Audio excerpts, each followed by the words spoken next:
Por causa da pandemia, a eleição este ano, quando estaremos escolhendo prefeitos e vereadores em todo o país, vai ser diferente das anteriores. Claro, a começar pela data, já que o primeiro turno foi mudado para o próximo domingo, 15 de novembro. Também por segurança sanitária, a biometria, que mobilizou uma multidão de servidores e eleitores durante os últimos anos, não vai ser utilizada agora em 2020. Durante a campanha, a gente viu candidatos descumprindo regras, sobretudo no interior do estado. E quais podem ser as maiores dificuldades na fiscalização das medidas sanitárias que podem levar consequências eleitorais para os candidatos? Pois é, sobre este e outros assuntos, a gente conversa agora com o Procurador-Geral Eleitoral, Cláudio Guzmão, também nosso convidado aqui no Issa Bahia. Seja bem-vindo. Bom dia, Cláudio. Bom dia. Bom dia a você e aos ouvintes do programa. Procurador, quais são as ações previstas por parte da Procuradoria Regional Eleitoral da Bahia durante as eleições de domingo? Cada etapa do percurso da campanha eleitoral exige uma estratégia específica. Por exemplo, nós passamos aí aquela fase anterior à campanha, onde o Ministério Público se empenhou na fiscalização das propagandas antecipadas, aquelas propagandas irregulares. Subsequentemente, nós tivemos a fase de registro de candidatura, né, que inclusive o Tribunal Regional Eleitoral vem julgando os recursos, ou os registros que foram indeferidos pelos juízes zonais, ou que foram deferidos e são objeto de algum pedido de revisão. E, simultaneamente a isso, nós temos essa questão dos atos de campanha, dos eventos, que esse ano sofreu um inevitável impacto em razão das limitações decorrentes das medidas preventivas sanitárias para a contenção da disseminação do novo coronavírus.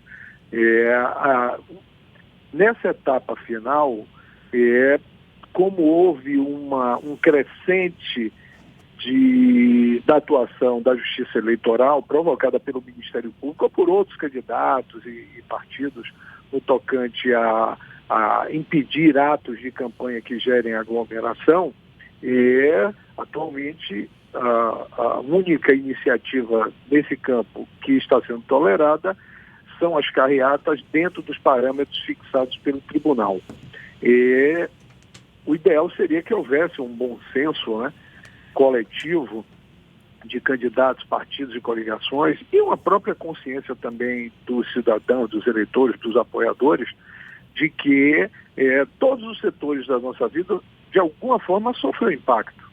Você vê as crianças estão sem aula, nos ambientes coletivos você tem que usar máscara, as empresas, as lojas, toda atividade comercial tem que colocar à disposição álcool gel, uma série de medidas. Né? Não poderia ser diferente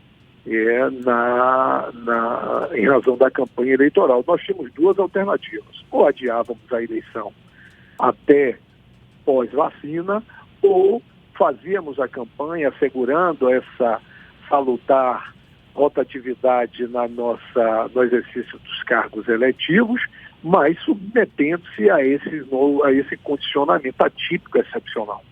Enfim, a Justiça Eleitoral, do ponto de vista percentual, nós tivemos até um número não muito significativo de problemas. Está sendo localizado em alguns municípios com mais ênfase, mas, no geral, essas ações que tiveram um efeito preventivo e inibidor surtiram efeito. Mas tem algumas ações específicas para domingo agora? Olha, no domingo, a legislação eleitoral já veda a propaganda como um todo. Então, já é algo que independe desse momento, desse cenário circunstancial da pandemia. A lei das eleições, ela veda qualquer tipo de propaganda, carreata, passeata, caminhada, uso de amplificadores de som, carro de som, até a propaganda menor, distribuição de panfletos nas redondezas das sessões eleitorais, a denominada boca de urna, é vedada, constitui inclusive crime eleitoral. Então, o cenário do ponto de vista das vedações para o dia das eleições, elas já subsistem e seriam aplicadas independentemente de estarmos vivenciando esse momento atípico. Então, a fiscalização no dia das eleições é exatamente nesse sentido. O único tipo de propaganda que pode ser desencadeada é aquela manifestação silenciosa e individual do eleitor. Não pode haver manifestação de caráter coletivo, né, pessoas padronizadas, fazendo um simulacro de um ato de manifestação. Essas manifestações devem ser, o eleitor ele pode usar dístico, botão, adesivos do seu candidato, inclusive nas sessões eleitorais, desde que, como eu disse, seja uma manifestação individual de preferência do eleitor. Esse regramento não sofreu alteração. Então, ele vai ser aplicado como foi nas eleições de 2018, nas eleições de 2016, e o cuidado maior nesse momento, na verdade, são com outros ilícitos até mais graves, né? Como a compra de votos, o abuso de poder econômico, que, lamentavelmente, ainda é utilizada como forma de cooptação de votos, o que deslegitima aquele que alcança êxito nas eleições, utilizando-se desses expedientes. Procurador, durante toda a campanha eleitoral a gente viu uma série de descumprimentos dos regramentos sanitários encaminhados pelas autoridades aqui do Estado, inclusive autoridades do Poder Judiciário. Existe a possibilidade de uma consequência posterior para candidatos que eventualmente tenham descumprido esses protocolos, um eventual impedimento do registro da candidatura ou da diplomação deles após o período eleitoral, o dia da eleição em si? Em tese, sim. O registro não, porque já foi objeto de julgamento. O que pode haver agora é a desconstituição desse registro. Nós temos ações eleitorais, a denominada ação de investigação judicial eleitoral, ou a própria ação de impugnação de mandato eletivo, em que um dos seus fundamentos, um dos fundamentos que podem ser invocados nessas ações, que pode repercutir na cassação do registro, do diploma ou o afastamento do cargo, se já em exercício, é justamente o abuso de poder econômico e abuso de poder político. O ato de descumprir a norma sanitária, isoladamente, não implicaria o enquadramento nessas hipóteses.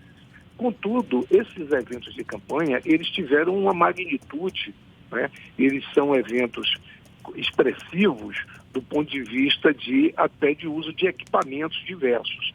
Mini-trios, carros de som, arregimentação de eleitores, inclusive com financiamento de combustíveis, etc. Esse conjunto, associado à inobservância das regras sanitárias, pode implicar na propositura de ações com esse objeto, cuja consequência, efetivamente, são as consequências mais graves para um candidato que venha eventualmente a obter êxito nas eleições. Inclusive aqueles que são derrotados também podem ser punidos, porque há uma sanção de inelegibilidade nesses casos por 8 anos, então ele ficaria alijado de outros processos eletivos.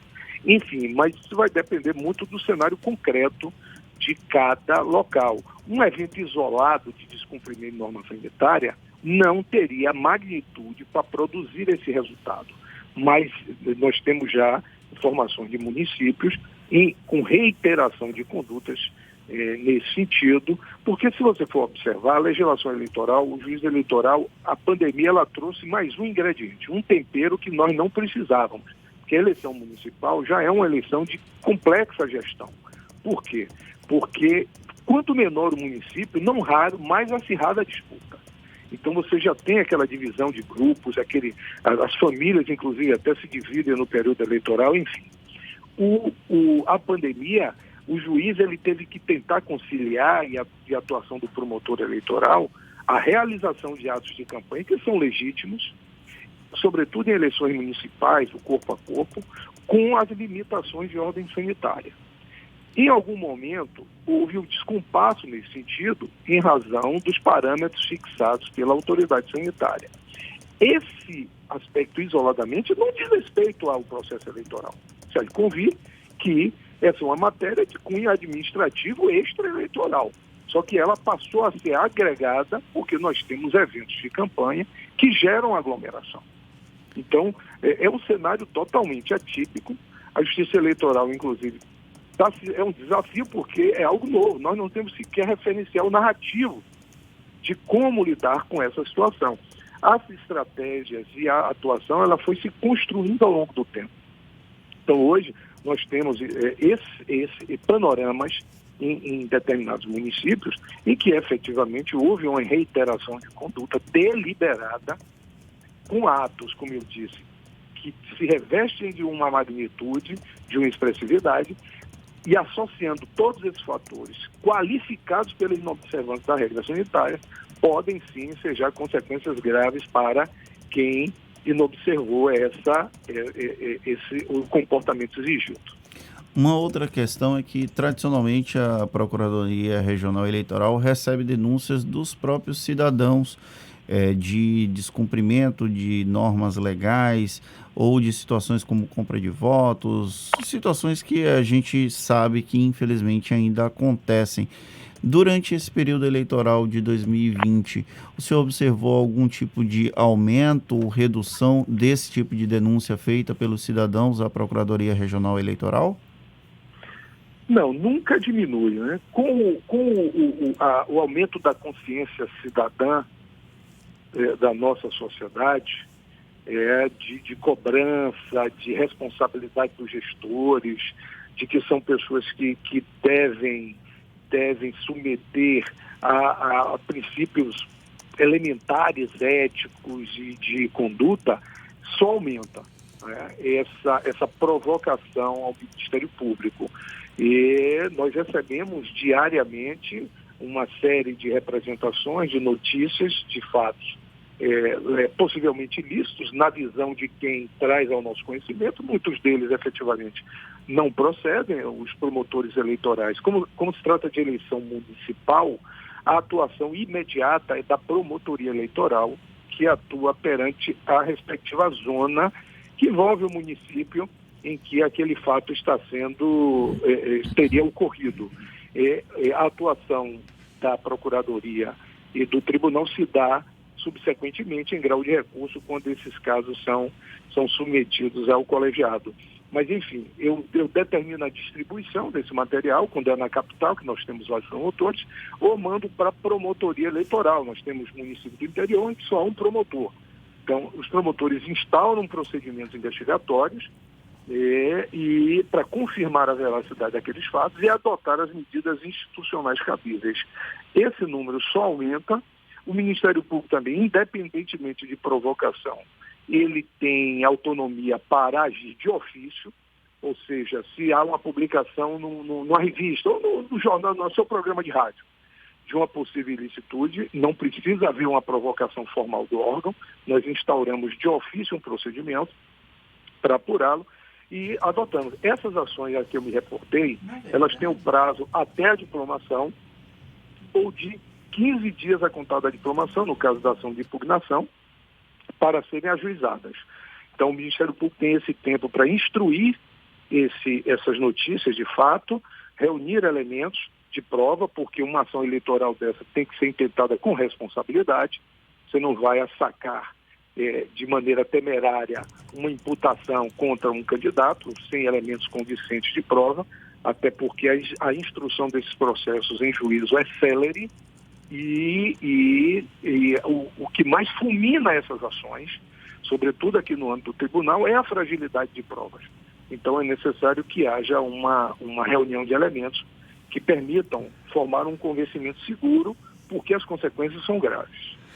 Procurador Regional Eleitoral Cláudio Guzmão, que neste momento participa de uma sessão plenária do TRE e abriu uma brecha na agenda para conversar conosco. Muito obrigado pela sua disponibilidade, pela atenção dada aos nossos ouvintes. Um bom dia e até uma próxima, procurador. bom dia, sucesso para vocês. Esperamos que no domingo as eleições transcorram com normalidade, com naturalidade e que não vivamos de novo essa experiência, né, de realizar uma eleição com tantas limitações. Tá certo, obrigado mais uma vez. E olhe, mais uma conversa que vai estar disponível logo mais na íntegra nos nossos canais no YouTube, Spotify, iTunes, Deezer e Instagram, aqui na Tarde FM, agora 8h46.